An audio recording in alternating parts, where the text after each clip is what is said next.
ఏమిటి story board? Kashmir వివాదానికి article 370కి విడదీయలేని సంబంధం ఉందన్న వాదన ఉంది. ఆర్టికల్ 370 రద్దుతో కాశ్మీర్ చట్ట ప్రకారం భారత్లో అంతర్భాగమైందని కేంద్రం చెప్పింది. అయితే ఈ నిర్ణయంతో కాశ్మీరీలకు అన్యాయం జరిగిందని కొందరు పిటిషనర్లు సుప్రీంను ఆశ్రయించారు. ఇప్పుడు సుప్రీంకోర్టు ఆర్టికల్ 370 రద్దు సబబేనని చెప్పింది. అదే సమయంలో కాశ్మీర్లో జరిగిన హింసపై విచారణ జరపాలని, నిర్ణీత వ్యవధిలో రాష్ట్ర హోదా పునరుద్ధరించి ఎన్నికలు జరపాలని ఆదేశించింది. కాశ్మీర్ దేశంలో అంతర్భాగమే, కానీ కాశ్మీరీలు భారతీయుల కంటే ఎక్కువ సమానం. ఆర్టికల్ 370 కింద లభించిన ఈ ప్రత్యేక అధికారమే చర్చోపచర్చలకు దారితీసింది. తర్వాత ఆర్టికల్ 370 తాత్కాలికమా శాశ్వతమా అన్న చర్చ జరిగింది. దశాబ్దాల తర్వాత ఆర్టికల్ 370 రద్దయిన కేంద్రం నిర్ణయాన్ని సుప్రీంలో సవాల్ చేశారు. ఇప్పుడు సుప్రీంకోర్టు తీర్పుతో కేంద్రం నిర్ణయానికి పూర్తి స్థాయిలో ఆమోదముద్ర పడ్డట్టయింది. జమ్మూ కాశ్మీర్కు ప్రత్యేక హోదా రద్దు నిర్ణయాన్ని చీఫ్ జస్టిస్ డివై చంద్రచూడ్ నేతృత్వంలోని 5 న్యాయమూర్తుల సుప్రీం ధర్మాసనం ఏకగ్రీవంగా సమర్థించింది. ఆర్టికల్ 370 అన్నది కశ్మీర్లోని పరిస్థితులను దృష్టిలో పెట్టుకుని చేసిన తాత్కాలిక ఏర్పాటు మాత్రమేనని వ్యాఖ్యానించింది. ఈ అధికరణంలోని అంశాలు కూడా అది తాత్కాలిక నిబంధన అనే సూచిస్తున్నాయని భారత ప్రధాన న్యాయమూర్తి అన్నారు. జమ్మూ కాశ్మీర్ అసెంబ్లీకి 2024 సెప్టెంబర్ 30లోగా ఎన్నికలను నిర్వహించేందుకు భారత ఎన్నికల కమిషన్ను ఆదేశిస్తున్నామని సుప్రీంకోర్టు ప్రకటించింది. కేంద్రం తీసుకునే ప్రతి నిర్ణయం సవాలు చేయదగింది కాదని, అలా చేయటం వల్ల అస్థిరత, ఆందోళన పెరుగుతాయని సుప్రీంకోర్టు అభిప్రాయపడింది. ఆర్టికల్ 370ని రద్దు చేయటంపై వచ్చిన పిటిషన్లను విచారించిన సుప్రీంకోర్టు ధర్మాసనం ఆర్టికల్ 1, ఆర్టికల్ 370ల ప్రకారం జమ్మూ కాశ్మీర్ భారతదేశంలో అంతర్భాగమేనని వ్యాఖ్యానించింది. భారతదేశంలో విలీనమైన తరువాత జమ్మూ కాశ్మీర్ అంతర్గత సార్వభౌమాధికారానికి సంబంధించిన అంశాలేవీ లేవని కూడా సుప్రీంకోర్టు ప్రకటించింది. ఆర్టికల్ 370ని తొలగించే హక్కు రాష్ట్రపతికి ఇప్పటికీ ఉందన్న సీజేఐ, భారత రాజ్యాంగంలోని అన్ని నిబంధనలు జమ్మూ కాశ్మీర్కు వర్తిస్తాయని తేల్చి చెప్పారు. కశ్మీర్లో అప్పట్లో యుద్ధ వాతావరణం ఉన్నందున తాత్కాలిక ఏర్పాటుగా ఆర్టికల్ 370ని తీసుకొచ్చారని సుప్రీంకోర్టు అభిప్రాయపడింది. ఏళ్లుగా వివిధ ఉత్తర్వుల్లో భారత రాజ్యాంగాన్ని వర్తింపచేశారని సుప్రీం గుర్తు చేసింది. ఆర్టికల్ 370 రద్దు ఈ ప్రక్రియలో భాగమేనని వ్యాఖ్యానించింది. లదాఖ్ను విభజించాలి అనే నిర్ణయాన్ని కూడా సమర్థించింది. ప్రభుత్వేతర శక్తుల ద్వారా జరిగిన హింసను పరిశీలించటానికి ఒక కమిటీని ఏర్పాటు చేయాలని జస్టిస్ సంజయ్ కిషన్ కౌల్ సిఫార్సు చేశారు. ఆర్టికల్ 370 జమ్మూ కాశ్మీర్కు ప్రత్యేక ప్రతిపత్తిని కల్పించే భారత రాజ్యాంగంలో ఒక నిబంధన. దీని ద్వారా జమ్మూ కాశ్మీర్కు భారత రాజ్యాంగం పరిమితంగా వర్తించింది. భారతదేశం రాష్ట్రాల యూనియన్ అని చెప్పే ఆర్టికల్ 1 మినహా జమ్మూ కాశ్మీర్కు మరే ఇతర ఆర్టికల్ వర్తించదు. ఈ రాష్ట్రానికి ప్రత్యేక రాజ్యాంగముంది. రాజ్యాంగంలోని ఏదైనా భాగాన్ని కొన్ని మార్పులతో రాష్ట్రానికి వర్తించేలా చేసే అధికారం భారత రాష్ట్రపతికి ఉంది. అయితే దీనికి రాష్ట్ర ప్రభుత్వ అనుమతి తప్పనిసరి. జమ్మూ కాశ్మీర్ కోసం రక్షణ, విదేశాంగ అంశాల్లో కమ్యూనికేషన్ విషయంలో మాత్రమే పార్లమెంటుకు చట్టాలు చేసే హక్కు ఉంది. అయితే ఈ ఆర్టికల్ సవరణకు కూడా పరిమితులు ఉన్నాయి. జమ్మూ కాశ్మీర్ రాజ్యాంగ సభ సమ్మతితో రాష్ట్రపతి మాత్రమే ఈ నిబంధనను సవరించగలరని పేర్కొంది. జమ్మూ కాశ్మీర్ రాజ్యాంగ సభ 1951లో ఏర్పడ్డ 75 మంది సభ్యుల సంఘం. ఇది జమ్మూ కాశ్మీర్ కోసం రాజ్యాంగాన్ని రూపొందించింది. భారత రాజ్యాంగ సభ భారత రాజ్యాంగాన్ని రూపొందించింది. రాష్ట్ర రాజ్యాంగం ఆమోదం పొందిన తర్వాత అంటే 1956 నవంబరు నుంచి జమ్మూ కాశ్మీర్ రాజ్యాంగ సభ ఉనికిలో లేదు. అయితే కశ్మీర్ను భారత్లో అంతర్భాగం చేయాలి అనుకున్న బీజేపీకి ఈ ఆర్టికల్ అడ్డంకిగా మారింది. భారత రాజ్యాంగంలోని ఆర్టికల్ 370, 35A తొలగిస్తామని ఆ పార్టీ మేనిఫెస్టోలో ప్రకటించింది. ఈ ఆర్టికల్ 35A 1954లో రాజ్యాంగంలో చేర్చారు. ఇది జమ్మూ కాశ్మీర్లోని శాశ్వత నివాసితులకు ప్రభుత్వోద్యోగం, రాష్ట్రంలో ఆస్తులు కొనుగోలు చేయటం, నివసించడం కోసం ప్రత్యేక హక్కుల్ని కల్పించింది. భారతదేశం నుంచి విడిపోయిన తర్వాత జమ్మూ కాశ్మీర్ను తమలో విలీనం చేసుకోవటానికి పాకిస్తాన్ అనేక ప్రయత్నాలు చేసింది. ఆర్టికల్ 370 ప్రకారం షరతులతో జమ్మూ కాశ్మీర్ భారత్లో విలీనమైంది. అప్పట్నుంచి కశ్మీర్ విషయమై భారత్, పాకిస్తాన్ మధ్య నిత్యం వివాదం రగులుతూనే ఉంది. ఆర్టికల్ 370 ప్రకారం జమ్మూ కాశ్మీర్లో భారత చట్టాలను నేరుగా అమలు చేయటానికి వీలు పడకపోవడంతో దీనిని చాలామంది వ్యతిరేకించారు. దేశంలోని పౌరులందరికీ ఒకే విధమైన హక్కులు ఉండాలి అనే వాదనలు బలపడ్డాయి. దీనికోసం ఆర్టికల్ 370ని రద్దు చేయాలనే డిమాండ్లు తెరపైకొచ్చాయి. జమ్మూ కాశ్మీర్ అభివృద్ధికి కూడా ఆర్టికల్ 370 అడ్డుగా ఉందనే అభిప్రాయాలు వ్యక్తమయ్యాయి. దీంతో 2019 ఆగస్టు 5న కేంద్రంలోని నరేంద్ర మోడీ ప్రభుత్వం జమ్మూ కాశ్మీర్కు ప్రత్యేక ప్రతిపత్తిని కల్పించే భారత రాజ్యాంగంలోని ఆర్టికల్ 370, ఆర్టికల్ 35A రద్దు చేసింది. అలాగే జమ్మూ కాశ్మీర్ను 2 కేంద్రపాలిత ప్రాంతాలుగా విభజించారు. అవి ఒకటి జమ్మూ కాశ్మీర్ కాగా మరొకటి లడఖ్. ఇది 2019 అక్టోబర్ 31 నుంచి అమల్లోకొచ్చింది. కేంద్ర ప్రభుత్వం తీసుకున్న ఈ నిర్ణయంపై జమ్మూ కాశ్మీర్లోని స్థానికులతో పాటు రాజకీయ నాయకులు, విశ్లేషకుల నుంచి భిన్నాభిప్రాయాలు వ్యక్తమయ్యాయి. మోడీ ప్రభుత్వం తీసుకున్న నిర్ణయాన్ని కొంతమంది స్వాగతించగా మరికొందరు వ్యతిరేకించారు. ఈ క్రమంలోనే పలువురు సుప్రీంకోర్టును ఆశ్రయించారు. ఈ అంశంపై సుప్రీంకోర్టులో మొత్తం 23 పిటిషన్లు దాఖలయ్యాయి. దీంతో ఈ పిటిషన్లపై ఈ ఏడాది ఆగస్టు 2న అత్యున్నత న్యాయస్థానం విచారణ ప్రారంభించింది. 16 రోజుల పాటు విచారణ జరిపిన ధర్మాసనం సెప్టెంబర్ 5న తీర్పును రిజర్వులో ఉంచింది. ఆ తీర్పునే దేశ అత్యున్నత న్యాయస్థానం డిసెంబర్ 11న ప్రకటించింది. బీజేపీ ఆధ్వర్యంలోని కేంద్ర ప్రభుత్వం 2019లో ఆర్టికల్ 370ని రద్దు చేసింది. ఆర్టికల్ 370 రద్దుపై దాఖలైన పిటిషన్లను విచారించిన రాజ్యాంగ ధర్మాసనంలో భిన్నాభిప్రాయాలు వ్యక్తమయ్యాయని సీజేఐ తెలిపారు. ఈ ధర్మాసనంలో సీజేఐ జస్టిస్ డివై చంద్రచూడ్తో పాటు justice Sanjay Kishan Kaul, justice Sanjeev Khanna, justice BR Gavai, justice Suryakant ఉన్నారు. ఆర్టికల్ 370 రద్దు కేంద్ర ప్రభుత్వ నిర్ణయమని, దీనిపై రాష్ట్రపతి ప్రకటన చేశారని ధర్మాసనం గుర్తు చేసింది. పార్లమెంటు నిర్ణయాన్ని, రాష్ట్రపతి ప్రకటనను కొట్టిపారేయలేమని తేల్చి చెప్పింది. దేశంలోని మిగతా రాష్ట్రాలు, కేంద్రపాలిత ప్రాంతాలతో కశ్మీర్ కూడా సమానమేనని సుప్రీంకోర్టు అభిప్రాయపడింది. మిగతా రాష్ట్రాలకు లేని ప్రత్యేక ప్రతిపత్తి కశ్మీర్కు మాత్రమే ఉండదని, ఆర్టికల్ 370 నాటి పరిస్థితుల దృష్ట్యా చేసిన తాత్కాలిక ఏర్పాటు మాత్రమేనని పేర్కొంది. 2024 సెప్టెంబర్ 30లోపు జమ్మూ కాశ్మీర్, లడఖ్లలో ఎన్నికలు నిర్వహించాలని భారత ఎన్నికల సంఘానికి సుప్రీంకోర్టు సూచించింది. ఆర్టికల్ 370పై సుప్రీం తీర్పు తరుణంలో జమ్మూ కాశ్మీర్లో కేంద్రం అలర్ట్ ప్రకటించింది. భద్రతా బలగాలతో కట్టుదిట్టమైన సెక్యూరిటీ ఏర్పాటు చేసింది. శాంతికి విఘాతం కలిగించే పనులను అడ్డుకోవటానికి అన్ని ఏర్పాట్లు చేసింది. సుప్రీంకోర్టు తీర్పు ఎలా వచ్చినా గౌరవించాలని పిలుపునిచ్చింది. అయితే కోర్టు తీర్పు తమకు అనుకూలంగానే వస్తుందని అబ్దుల్లాతో పాటు గుప్కార్ అలయన్స్ నేతలు ఆశాభావం వ్యక్తం చేశారు. జమ్మూ కాశ్మీర్లో ఆర్టికల్ 370ని సుప్రీంకోర్టు పునరుద్ధరిస్తుందని భావించారు. జమ్మూ కాశ్మీర్లోని అన్ని పార్టీలు కలిసి గుప్కార్ అలయన్స్గా ఏర్పడి ఆర్టికల్ 370 రద్దును సుప్రీంకోర్టులో సవాల్ చేశాయి. ఆగస్టులో దాఖలైన ఈ పిటిషన్పై సుప్రీంకోర్టు రాజ్యాంగ ధర్మాసనం సుదీర్ఘంగా విచారించి ఇప్పుడు ఆర్టికల్ 370 రద్దు సబబేనని తీర్పు చెప్పింది. ఆర్టికల్ 370 రద్దును సవాల్ చేస్తూ కోర్టులో అనేక పిటిషన్స్ దాఖలయ్యాయి. 2019 ఆగస్టులో సుప్రీంకోర్టు ఈ అంశాన్ని 5 న్యాయమూర్తుల ధర్మాసనానికి రిఫర్ చేసింది. 2023 ఆగస్టు నుంచి ఈ కేసుకు సంబంధించిన తుది వాదనలను కోర్టు వినటం ప్రారంభించింది. ఈ కేసులో 23 పిటిషన్స్ దాఖలయ్యాయి. పిటిషనర్లలో పౌర సమాజ సంస్థలు, న్యాయవాదులు, రాజకీయ నాయకులు, పాత్రికేయులు, ఇతర కార్యకర్తలు ఉన్నారు. వీరిలో Jammu Kashmir peoples conference, peoples union for civil liberties, national conference నాయకులు ఎంపీ మొహమ్మద్ అక్బరులోన్, జమ్మూ కాశ్మీర్ ఇంటర్లోక్యూటర్ రాధాకుమార్ తదితరులు ఉన్నారు. ఆర్టికల్ 370 రద్దు, రాష్ట్రాన్ని 2 కేంద్రపాలిత ప్రాంతాలుగా విభజించటాన్ని కొట్టివేయాలని పిటిషనర్స్ సుప్రీంకోర్టును కోరారు. ఆర్టికల్ 370 శాశ్వత నిబంధన. దానిలో ఏదైనా మార్పు చేయాలంటే 1956లో రద్దయిన రాష్ట్ర రాజ్యాంగ సభ సమ్మతి అవసరం.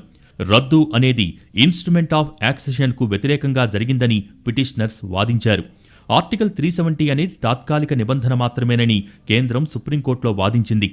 రాజ్యాంగ సభ రద్దయినందున శాసనసభ ఆ స్థానాన్ని పొందాలి, లేకుంటే నిబంధనను ఎప్పటికీ సవరించలేరంది.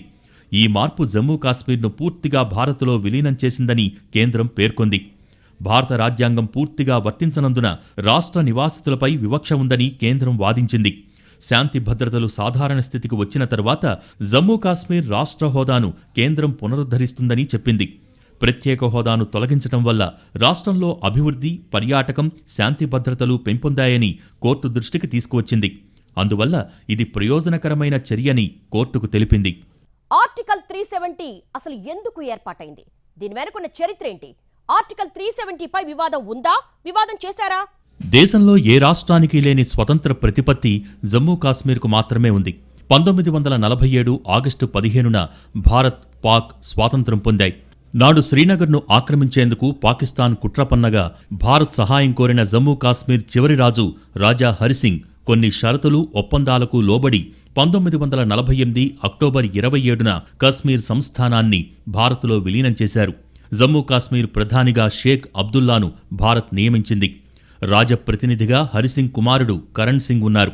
1949 అక్టోబర్ 17న కశ్మీర్కు ప్రత్యేక హోదా కల్పిస్తూ రాజ్యాంగ సభ రాజ్యాంగంలో 370 అధికరణను చేర్చింది.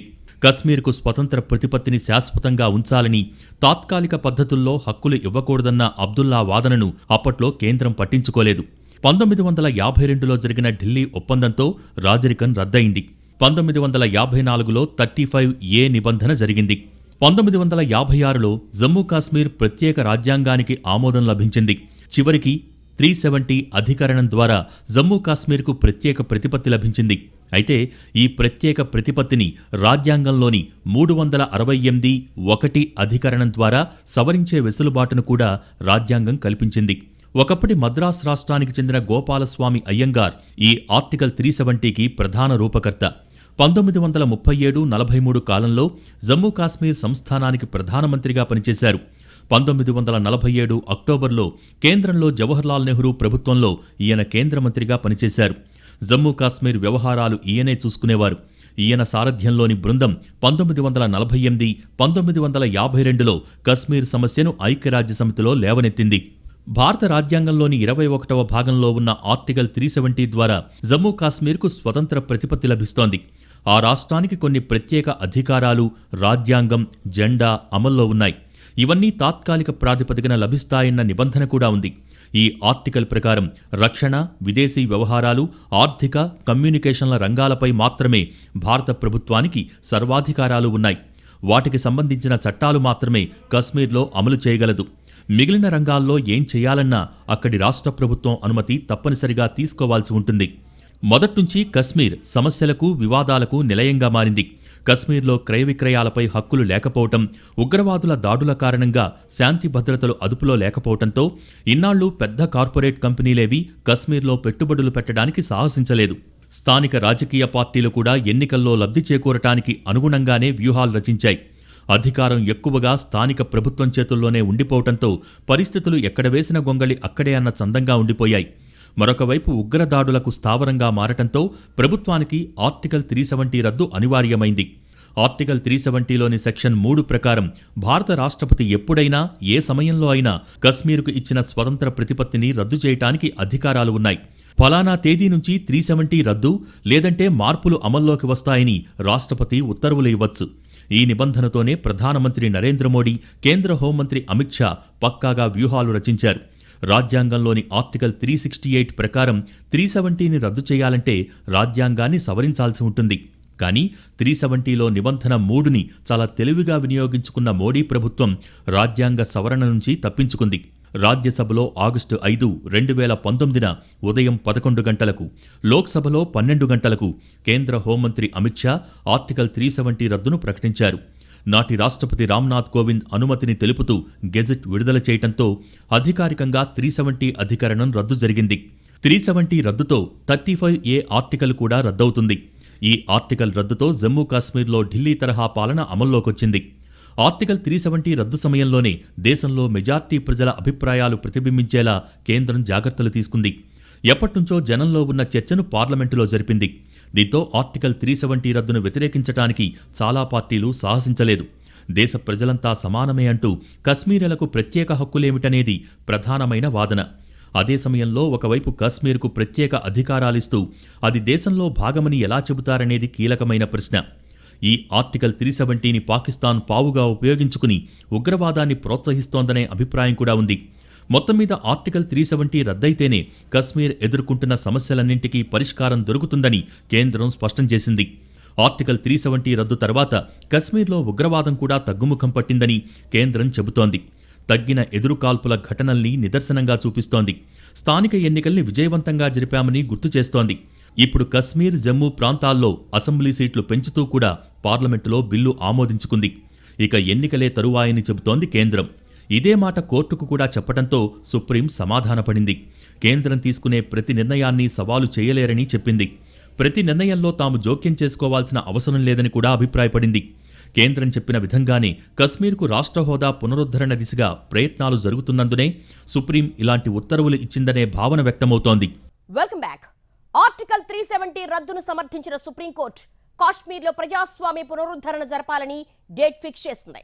అదే సమయంలో అక్కడ దశాబ్దాల హింసపై విచారణ జరగాలని కూడా ఆదేశించింది. జమ్మూ కాశ్మీర్కు ప్రత్యేక ప్రతిపత్తి కల్పించిన ఆర్టికల్ 370, ఆర్టికల్ 35A రద్దు చేసిన కేంద్ర నిర్ణయాన్ని సమర్థించిన సుప్రీంకోర్టు రాజ్యాంగ ధర్మాసనం ఇతర అంశాల్లో మాత్రం ప్రజాస్వామ్య పునరుద్ధరణ దిశగా కీలక ఆదేశాలిచ్చింది.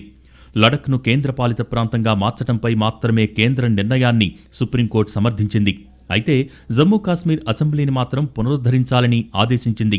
జమ్మూ కాశ్మీర్కు తిరిగి రాష్ట్ర హోదా ప్రకటించడంతో పాటు అక్కడ ఎన్నికల నిర్వహణకు కేంద్ర ఎన్నికల సంఘానికి సైతం ఆదేశాలిచ్చారు. ఆర్టికల్ 370 రద్దు తర్వాత కేంద్రం జమ్మూ కాశ్మీర్కు రాష్ట్ర హోదా పునరుద్ధరించే అంశాన్ని పలుమార్లు ప్రస్తావించింది. అయితే పునరుద్ధరణ మాత్రం ఇంకా జరగలేదు. దీంతో సుప్రీంకోర్టు వెలువరించిన తీర్పులోనూ జమ్మూ కాశ్మీర్కు సాధ్యమైనంత త్వరగా రాష్ట్ర హోదా ఇవ్వాలని సుప్రీంకోర్టు కేంద్రానికి సూచించింది. అదే సమయంలో వచ్చే ఏడాది సెప్టెంబర్లోగా అక్కడ ఎన్నికలు నిర్వహించాలని ఈసీకి డెడ్లైన్ పెట్టింది.